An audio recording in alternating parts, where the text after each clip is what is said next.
जय हिंद दोस्तों, शिवम क्लासेस धनबाद में आपका स्वागत है। तो आशा करते हैं आप लोग अच्छे होंगे, स्वस्थ होंगे और मस्त होंगे। तो सबसे पहले मेरे जितने भी भाई एवं बहन हैं उनको रामनवमी पर्व की ढेर सारी शुभकामनाएं। ठीक है, तो चलिए आज का जो हमारा वीडियो रहने वाला है बहुत ही इंपॉर्टेंट वीडियो रहने वाला है। ठीक है, तो इस वीडियो की खास बात क्या है, तो देखो आज का जो वीडियो है ना, मैं बहुत ही दिल से बनाया और डेडिकेशन के साथ इस वीडियो को बनाया हूँ। और ये वीडियो सिर्फ वही लोग देखेंगे, ठीक है, जो कि आरआरबी एलपी टेक्नीशियन की एकदम जी जान से तैयारी कर रहे हैं। ठीक है, जिनका एकदम ड्रीम ही है कि आरआरबी एलपी तैयार, मतलब कुछ नहीं, उनको सिर्फ ठान लिया कि बस हमको आरआरबी एलपी टेक्नीशियन बनना है, किसी तरह एलपी और टेक्नीशियन की जॉब हमको लेनी है। ठीक है, क्योंकि आपको पता है बहुत सारे लोगों का आईटीआई हो चुका है, बहुत सारे लोगों का डिप्लोमा है और बहुत सारे लोग ने इस क्रम में फॉर्म, बहुत सारे क्या बोलते हैं, फॉर्म को छोड़ा है, एसएससी के फॉर्म को छोड़ा है कि उनका बस एक ही सपना है कि इस बार जो आपकी आरआरबी एलपी टेक्नीशियन उसमें किसी न किसी तरह अपना एक सीट को पक्का करना है। तो उसके मद्देनजर रहते हुए मैं पूरा आज जो प्लानिंग के साथ है, और सबसे पहले जो एकदम सीरियस स्टूडेंट है ना, वीडियो को वही देखना भाई। अगर जो सीरियस स्टूडेंट नहीं है तो वो वीडियो को पूरा मत देखना, क्योंकि आपका टाइम वेस्ट हो जाएगा अगर आप पूरा वीडियो को नहीं देखोगे और आप बहुत चीज़ आप चूक जाओगे। तो इसीलिए सीरियस कैंडिडेट जितना है देखना तो पूरे वीडियो को देखना, नहीं तो आप वीडियो को शुरू से ही छोड़ के चल जाओ, उतना समय आप दूसरी चीज में लगा सकते हो। ठीक है, क्योंकि ये पूरा जो वीडियो है ना, पूरा डेडिकेशन के साथ और बहुत ही मेहनत के साथ मैं इस वीडियो को बनाया हूं और आपको एक एक बात ऐसे ऐसे बताऊंगा ना, सच्चाई बताऊंगा कि आपको यूट्यूब पे कोई इस तरह के नहीं बताएगा क्या करना है नहीं करना, क्या पढ़ना है नहीं पढ़ना, पूरा डिटेल वीडियो बताऊंगा। समझ में आया आपको?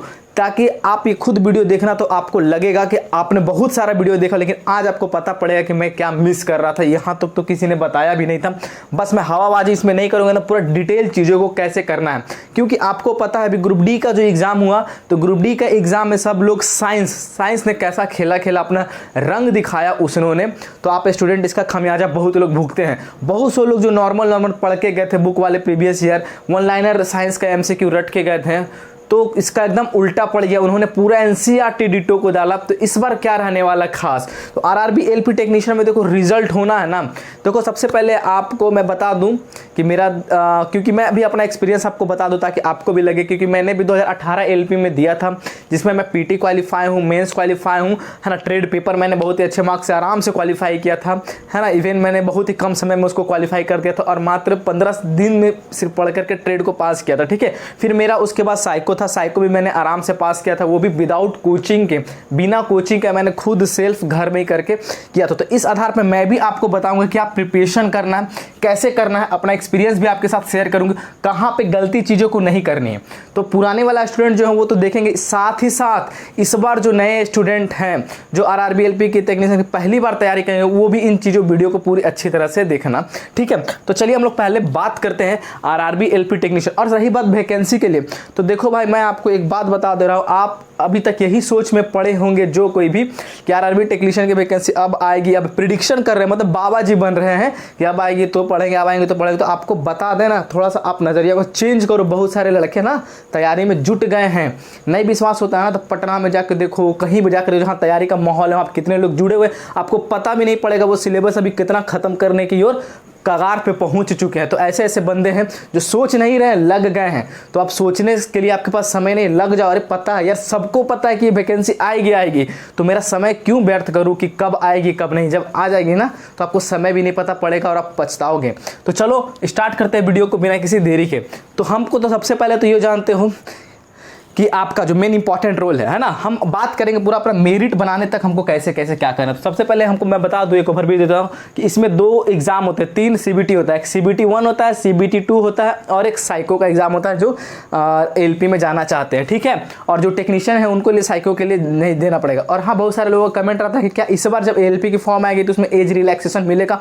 तो जरूर आपको मिलेगा एज रिलैक्सेशन, 2 से 3 साल तक आपको एज रिलैक्सेशन मिलेगा, क्योंकि हमारा कोविड के चलते जो समय गया तो उसको देना पड़ेगा, नहीं देगा तो बहुत आंदोलन होगा। ठीक है, ये आपको 100% आपको एज रिलैक्सेशन मिलेगा ही, है ना, और मिलना भी चाहिए। तो देखो सीबीटी 1 में क्या होगा, 75 क्वेश्चन रहेंगे, 60 मार्क्स करेंगे, और ये सीबीटी आपके क्या रहेंगे, क्वालिफाइंग रहेंगे।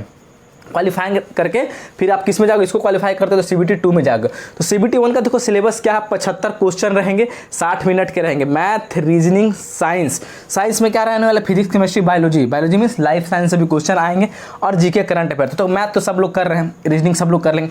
लेकिन रही बात साइंस की, तो ये साइंस जो आपका रहेगा 9 और 10th स्टैंडर्ड, ये सीधा लिख दिया कि 10th स्टैंडर्ड से रहेंगे, लेकिन आपको 9th का भी पूरे अच्छे से करना है, ठीक है। ये 9th और 10th स्टैंडर्ड के बेस्ड आपका साइंस रहेगा। और जीके करंट अफेयर आपका ये 10 मार्क्स का रहता, ज़्यादा है नहीं, ठीक है।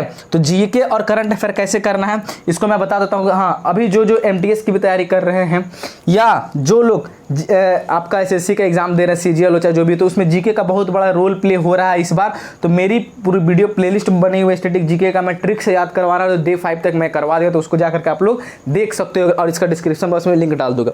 तो ये जीके करंट अफेयर। अब बात करते हैं जब CBT 2 जाओगे, तो इसको जब पास होगे, इसका कट ऑफ क्रॉस करोगे, तो याद रखना पिछले बार CBT में बहुत कम नंबर पर सिलेक्शन हुआ था, क्योंकि एकदम नया था, किसी को पता नहीं पड़ता। इस बार इसका कट ऑफ हाई जाने वाला है, तो आपको तैयारी इस बार जबरदस्त कर लो। फिर उसके बाद जैसे आप CBT 2 में जाते हो, तो आपको मैथ आएगा 25 नंबर का आएगा, रीजनिंग आपको 25 नंबर का आएगा, और उसके साथ साथ साइंस की जगह इस पर क्या करते हैं, इंजीनियरिंग ड्राइंग। और ये इंजीनियरिंग ड्राइंग यार बहुत लोग हवा बना रहे हैं यार, मतलब इसके नाम पे कोर्स चला रहे हैं यार, मतलब लोगों को बेवकूफ़ बना रहे हैं, कोर्स के नाम पे बेवकूफ़ बना रहे हैं। इसमें पता है कुछ ऐसी चीज़ें होने जो आप बेसिक फ्री वाले कोर्स, यूट्यूब में इतना कंटेंट है, इतना कंटेंट, बस आपको फिल्टर करना है यार, क्योंकि आपको इस कोर्स खरीदने का जरूरत नहीं है। और लोग बहुत सारे मासूम लोग यार बेवकूफ़ बना रहे हैं झूठ मूठ का, है ना। और इससे ज़्यादा क्वेश्चन भी नहीं आएगा, 2-3 क्वेश्चन आएगा, उसके लिए आपको पेड कोर्स खरीदवा दें। इंजीनियरिंग ड्राइंग मतलब हवा बना दे रहे हैं, नहीं पढ़ोगे, तो झूठ मूठ का लोग बेवकूफ़ बना रहे हैं। तो इसके लिए आप फ्री कंटेंट है बहुत अच्छे टीचर का, उसको जा करके देखो। जो टीचर कोर्स बेच रहे हैं ना, वही टीचर लोग करवाए इंजीनियरिंग का फ्री में, है ना। तो ये आप लोग कोर्स खरीदने की जरूरत नहीं। और बेसिक साइंस के लिए भी कोर्स खरीदने की जरूरत है, मैं बताऊंगा क्या आपको करने की जरूरत है। अगर ये चीज़ नहीं होता है तो आप करना, जो करना है आपकी मर्जी, है ना, आपका पैसा आपकी मर्जी। तो अभी कोर्स खरीदने की कोई जरूरत नहीं। और बेसिक साइंस के लिए क्या करना है, हाँ, और PDF देने वाले से एकदम बचना है कि मैं इतना का PDF दे दूँगा, इतना 1500 का PDF दूंगा, उन लोगों से तो एकदम जरूर बचना भाई, वो आपका एग्जाम बिगाड़ देंगे, ठीक है, PDF के चक्कर में, है ना। बस वो उनको अपने काम से मतलब है, PDF बेचना है और अपना काम निकालना है, बाकी आप जाओ कहीं नहीं मतलब है। तो आपको डिटेल से पढ़ना, अभी पढ़ना है, क्योंकि आपके पास समय है। तो बेसिक साइंस और इंजीनियरिंग ड्राइंग से कितना है, 40 मार्क्स का। जीके करंट अफेयर आपका 10 मार्क्स का, टोटल 100 मार्क्स रहेंगे, 100 क्वेश्चन रहेंगे। ये तो पता पड़ गया। तो ये पार्ट ए में रहेगा, CBT 2A का पार्ट ए। इसके जस्ट बाद आपके कंप्यूटर स्क्रीन पे पार्ट बी स्टार्ट होगा। तो पार्ट बी में आप जो ट्रेड सेलेक्ट किए होगे फॉर्म भरते समय वो रहेगा। और पार्ट बी में आपको 35%, 75 क्वेश्चन रहेंगे 60 मिनट का। तो 75 क्वेश्चन का 35% आपको मार्क्स लाना जरूरी है, तभी आप पास होगा। याद रखना, इसमें बहुत सारे लोग क्या होते हैं, फेल हो जाते हैं, क्योंकि ट्रेड पे उनको कमांड नहीं रहता, बेसिक से अच्छे ढंग से पढ़ते हैं, रट रटा के जाते हैं और वो क्वेश्चन आता ही नहीं है। जिनका ट्रेड उन्हीं से निकलेगा जिनका पूरा बेसिक स्ट्रांग है, ठीक है। तो इसीलिए अभी से आप ट्रेड के पीछे पड़े रहो और पढ़ने की कोशिश करो धीरे धीरे करके। अब बात करते हैं, देखो इसमें हम लोग बात करेंगे बेसिकली आपका साइंस चैप्टर का। तो साइंस हम लोग ऐसा बात करेंगे जिससे आपको CBT 1 का भी साइंस कंप्लीट हो जाए और CBT 2 का भी जो साइंस है, बेसिक साइंस, वो कंप्लीट हो जाए। तो इन दोनों में कॉमन क्या रहना है, देखो। तो सबसे पहले अभी से करना क्या है, साइंस की तैयारी एकदम बेस्ट कैसे करें, है ना, वो।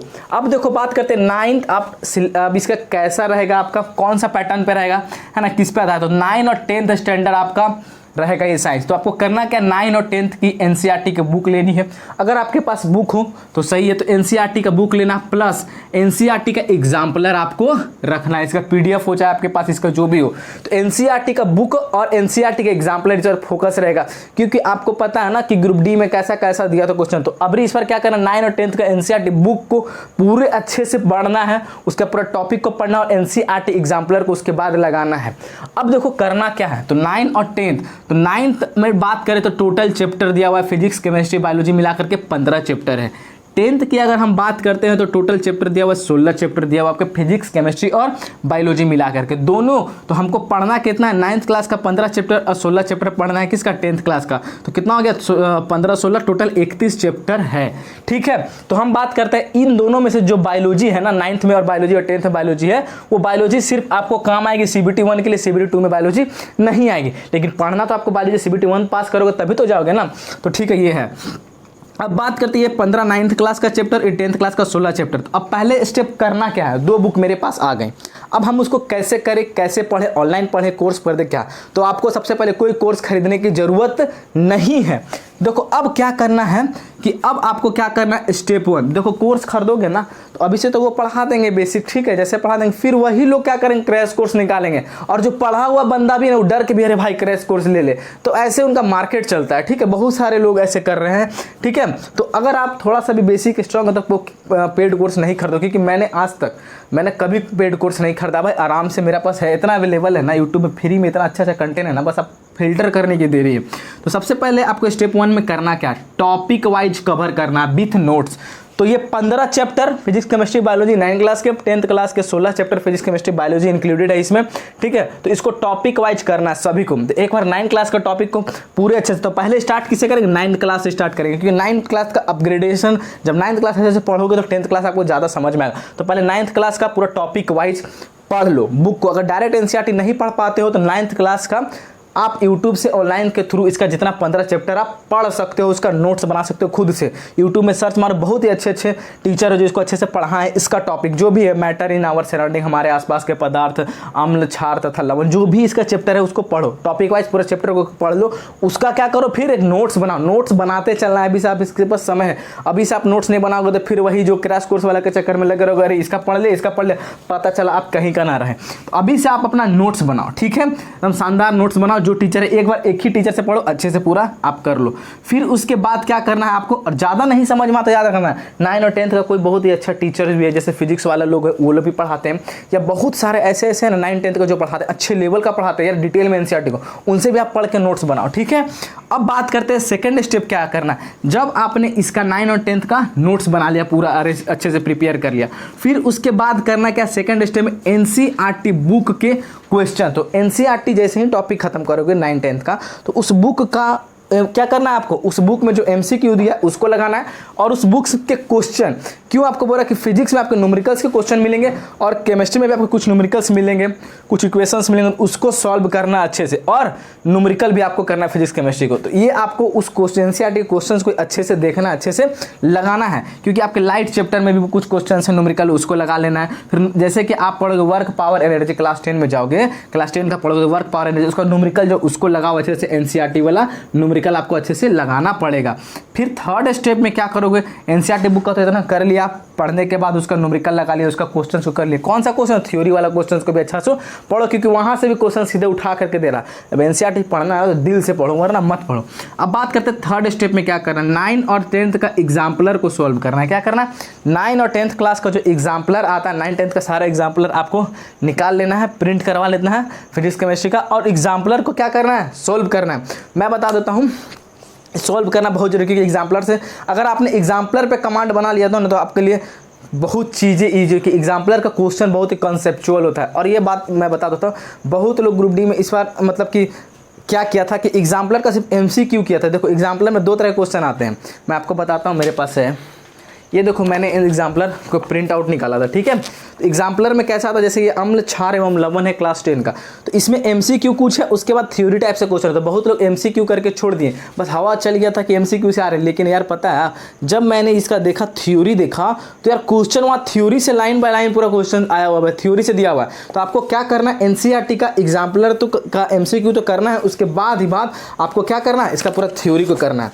तो देखो मैंने कैसे किया था, पूरा एमसीक्यू है ना, ये multiple choice question, objective question को देखो मैंने पूरा डिटेल वे में एकदम इसका क्या क्या पूरा डिटेलिंग अपने से मैंने लिखा, इसके ऊपर क्या क्या जो मुझे लगता था पूरा डिटेल वे में आपको दिखाता हूँ। मेरा देखो हर क्वेश्चन के ऊपर मैंने डिटेलिंग किया है। और इसके बाद क्या करें, ये थ्योरी वाला पार्ट देखो, ये थ्योरी एमसीक्यू नहीं है, मैंने ये थ्योरी का आंसर को यहाँ पे सबको लिखा है अपने तरीके से, मैं पूरा अपने डिटेल स्टडी करके अपने से खुद से इसको लिखा, और क्या क्या हो सकता है, और इससे क्वेश्चन आ रहे थे, ठीक है, ये है ना। तो और मेरे साथ जो भी पढ़ रहे थे ग्रुप डी का, मैंने उनको खुद ये पूरा खत्म करवाया अच्छे से, और उन्होंने क्वेश्चंस करके आया। तो ये देखो पूरा डिटेल वे में मैंने खुद से किया ना, मैंने ऑनलाइन देखा, कुछ नहीं किया, बस इसको पूरा अच्छे से मैंने किया, और इससे क्वेश्चन आ रहे थे। तो इसको छोड़ना नहीं है भाई, अभी समय है, इस पर कमांड हो गया ना तो आपको बहुत आसान हो जाएंगे।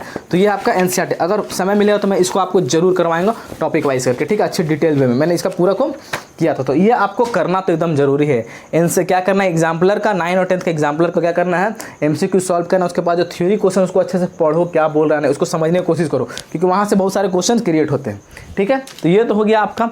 अब बात कर देते हैं हम लोग का, अब देखिए क्या करना है, एनसीईआरटी का 9-10 एग्जाम्पलर को एमसीक्यू प्लस थ्योरी क्वेश्चन जो कर रहा है, अब विथ डिटेल में पूरे डिटेल में अच्छे तरीके से करना।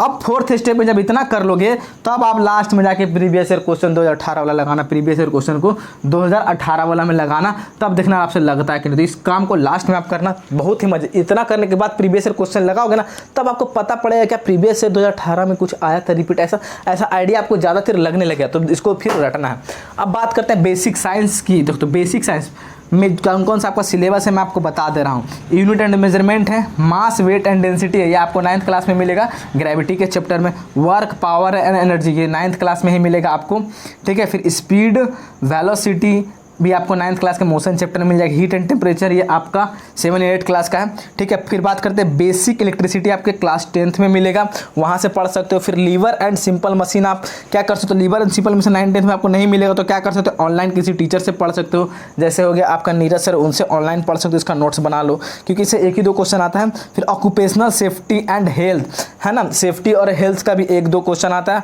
तो वो भी आप लोग ऑनलाइन किसी टीचर से पढ़ सकते हो, ठीक है। छोटा सा सिलेबस। इन्वायरमेंट एजुकेशन ये क्लास 10th में है ना, क्लास 10th का है लास्ट वाला, ये पढ़ सकते हो। और लास्ट में जो IT लिटरेसी हो गया, कंप्यूटर, तो कंप्यूटर आपको छोड़ना नहीं, ये भी ऑनलाइन पढ़ सकते हो। तो ये बाकी सब चीज़ें तो ये 2-3 हैं जो आपको ऑनलाइन पढ़ लो सकते किसी टीचर को छोटे। तो ये मेन चीज़ करना है आपको। इतना अभी से कर देते हो ना भाई, तो आपका रिजल्ट कोई रोकने वाला नहीं है। और इसके लिए आपके पास ज़्यादा समय नहीं है, अभी से ये सब चीज़ें करोगे। 31 चैप्टर ये आसान नहीं है आप इतना समझ रहे हो, अभी से करो, धीरे धीरे चीज़ें मज़ा आएंगी। और जो मैंने वो बोला आप उसको आराम से करो, बहुत ही मज़ा आने वाला। तो ये आपका बेसिक साइंस का पूरा जो सिलेबस है मैं यहाँ पर लिख करके दे दिया, ठीक है। तो उम्मीद करते हैं वीडियो आपको बहुत ही अच्छी लगी होगी। तो आप लोग कमेंट बॉक्स में अपने भी कुछ राय दे, आपकी भी अगर कुछ राय हो, ठीक है। और ज़्यादा से ज़्यादा प्लीज़ यार वीडियो को शेयर करो और सब्सक्राइब तो एकदम आप करना ना भूलें, ठीक है। तो चलिए वीडियो को रखते हैं यहीं पे, तब तक के लिए धन्यवाद।